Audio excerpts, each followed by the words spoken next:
Assalamualaikum warahmatullahi wabarakatuh. Kembali lagi di channel Nasihat Kehidupan Misteri. Pada video kali ini saya akan membahas tentang Nyi Roro Kidul melaksanakan ibadah haji. Seorang raja yang memiliki indera keenam melihat Nyi Roro Kidul melaksanakan ibadah haji di Baitullah Makkah, Arab Saudi.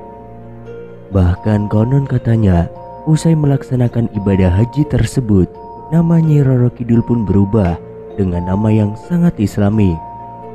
Sebagian orang mungkin percaya kisah tersebut, namun tidak sedikit juga yang tidak percaya dan menganggap bahwa hanya dongeng belaka. Dalam mitologi Jawa, Nyi Roro Kidul adalah sosok astral yang terkenal dan sangat berkaitan erat dengan ilmu spiritual. Dia juga diyakini sebagian masyarakat Jawa sebagai penguasa pantai selatan atau Ratu Pantai Selatan. Konon, Nyi Roro Kidul adalah seorang putri cantik dari kerajaan Pajajaran. Dia kemudian mengalami penyakit kulit yang menjijikan akibat diguna-guna oleh seorang dukun. Karena keadaannya itu, ia kemudian melarikan diri ke Laut Selatan dan melompat ke laut yang berombak sangat ganas itu.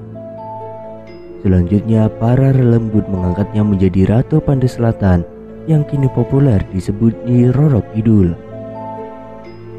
Lantas benarkah Nyi Roro Kidul beragama Islam bahkan berhaji? Boleh percaya atau tidak, penguasa Pantai Selatan itu ternyata sudah berhaji dan kini dipanggil Haja Siti Syarifah. Mantan Ketua Pemuda Muhammadiyah Habib Kirstin bertemu dengan Raja Ternate Sultan Muzaffar Shah saat beribadah haji di Mekah, Arab Saudi. Pertemuan itu membawa kabar amat menarik. Sultan Muzaffar Shah diyakini memiliki indera keenam, mengaku melihat Nyi Roro Kidul ikut berhaji dengan menggunakan pakaian haji berjilbab. Baginya, Nyi Roro Kidul ke Mekah untuk melaksanakan ibadah haji bebarengan dengan para penguasa alam lainnya. Dia terlihat di antara kerumunan manusia di Padang Arafah. Bahkan menurut Profesor Bambang Pranowo, guru besar sosiologi dan antropologi di Universitas Islam Negeri Syarif Hidayatullah, Jakarta, pada tahun 2005 ketika ada Haji Akbar, Nyi Roro Kidul ikut berhaji. Namun kala itu Sultan Muzaffar belum bisa diwawancarai mengenai kisahnya bertemu dengan Nyi Roro Kidul karena sedang sakit. Berita mengenai Nyi Roro Kidul sudah bergelar haji ini ternyata sudah lama tersebar di kalangan spiritualis Jawa. Dampak positif kabar Nyi Roro Kidul masuk Islam dan telah pergi haji itu rupanya diyakini oleh orang-orang Jawa di sekitar Gunung Lawu, tempat yang dikenal dengan dukun-dukun sakti. Mereka mempercayai jika ingin menghadap sang ratu harus menggunakan pakaian muslim. Mereka merasa malu menggunakan pakaian yang dianggap belum mencerminkan busana muslim. Bahkan orang-orang di sekitar Gunung Lawu mulai belajar agama Islam. Jika dulunya mereka hanya pakai kemben atau kebaya, kini mereka memakai pakaian muslim lengkap dengan jilbab. Bahkan sang ratu pun dalam perwujudannya sudah tidak lagi memakai kemben seperti dalam lukisan yang beredar di dalam masyarakat. Dia kini menutup auratnya termasuk memakai jilbab setelah pergi haji. Seperti yang kita semua tahu, Nyi Roro Kidul atau biasa disebut dengan Ratu Pantai Selatan menjadi salah satu mitos yang banyak orang percaya, terutama di Pulau Jawa dan Bali. Nyi Roro Kidul dikenal sebagai ratu penguasa alam gaib dari segala jenis makhluk halus Pantai Selatan. Nyi Roro Kidul selalu digambarkan sebagai wanita yang memiliki paras cantik dengan mengenakan pakaian berwarna hijau dan selendang kuning. Bagi masyarakat yang tinggal di Jawa, Nyi Roro Kidul selalu dipercaya sebagai penguasa Laut Selatan. Nyi Roro Kidul merupakan wanita yang konon sangat sakti mandraguna dan memiliki hubungan dengan para raja-raja Jawa di era Mataram hingga sekarang ini.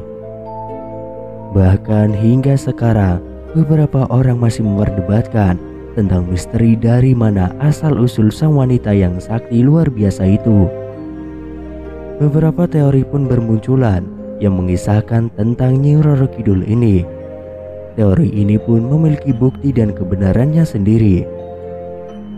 Berikut ini adalah teori-teori yang menjelaskan asal-muasal Ratu Penguasa Laut Selatan Jawa atau Nyi Roro Kidul. Yang pertama, Nyi Roro Kidul adalah keturunan Raja Galuh. Dikisahkan bahwa Ratu Ayu dari Galuh melahirkan seorang bayi perempuan yang cantik dan langsung mampu berbicara. Bayi tersebut mengatakan bahwa dirinya adalah penguasa semua alam gaib di tanah Jawa dan akan tinggal di Laut Selatan Jawa. Roh Raja Sindula bangkit dan mengatakan bahwa cucunya tersebut hanya bisa dinikahi oleh raja-raja Islam di tanah Jawa. Setelah 2 abad lamanya, sang Ratu Pantai Selatan ini menunggu. Akhirnya hadirlah Panembahan Senopati yang memerintah Mataram Islam untuk bersemedi memohon bantuan agar memenangkan perang. Sang Ratu pun jatuh cinta pada Panembahan Senopati tersebut dan memintanya menjadi suaminya. Dengan balasan bahwa dia akan membantu peperangan, Nyi Roro Kidul kemudian menjadi istri dari Panembahan Senopati tersebut.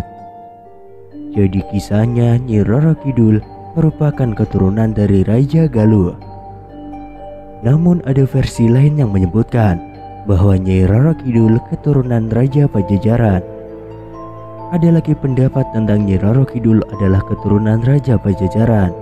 Cerita ini menyebutkan bahwa Nyi Roro Kidul merupakan Dewi Kadita yang merupakan putri dari Raja Pajajaran. Belum jelas apakah dia sang putri lahir dengan badan bersisik atau terkena ilmu hitam dari lawannya yang menjadikan kulitnya bersisik. Hal tersebut menjadi asal muasal mengapa Nyi Roro Kidul kerap digambarkan sebagai putri duyung ataupun ular naga yang sangat besar.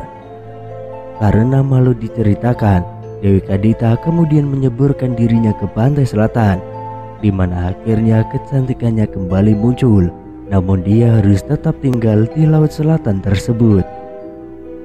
Itulah beberapa kisah dan teori mengenai Nyi Roro Kidul. Sebenarnya masih banyak cerita lain yang berkembang sampai saat ini tentang keberadaan Nyi Roro Kidul. Terlepas dari benar atau tidaknya kisah dari Nyi Roro Kidul ini, tapi tokoh yang melegenda ini tetap dipercaya oleh sebagian masyarakat yang ada di kawasan pesisir pantai selatan Jawa. Banyak orang masih percaya orang yang meninggal di laut diambil Nyi Roro Kidul.